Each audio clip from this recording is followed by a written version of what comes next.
was April 2020. We were 1 month into the pandemic. The snow was melting and camp was concerned. Are we going to be able to do camp? We were able to do camp that summer, praise God.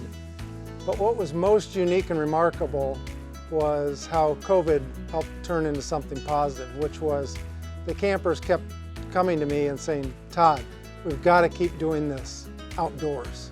This was being able to praise God, hear His Word, sing songs of worship at the beach. Now the beach isn't the best place to have worship. You got to put temporary AV equipment up every day. There's wind, papers are blowing away from the speaker's out in the sun. But certainly there was something that captivated folks about being able to worship outdoors. One of the challenges that we had to overcome, and which is also tied in with God's provision, was what stone or what were we going to make the retaining walls for the seats out of. And we got connected with a guy who is dealing stone, and he found us an outcropping stone that was a consistent height, which was really hard to find, and it was cost effective. And then when we went to look at the stone, he ended up donating a semi-load full of it. So just an incredible overcoming a key element to the whole thing, and then a way that God provided and gave us a tailwind to keep us moving. Another way that God has provided, there's been so many. Of course, we needed cranes to be able to lift a lot of the beams and things in place.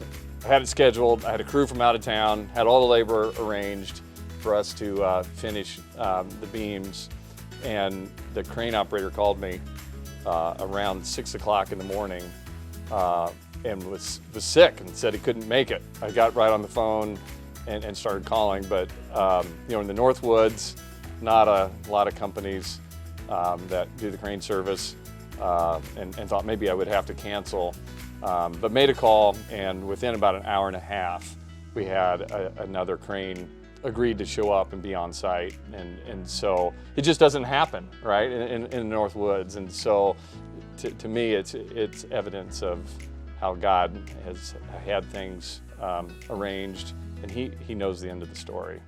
You know, it's interesting knowing these guys and the expertise they bring to Fort. We've not had this kind of skill level and experience from the world out there, and I don't ever remember this. And to see this come together even before these projects were really getting going is wonderful. And to know that we needed great levels of volunteers and other contractors to be here on site at just the right time.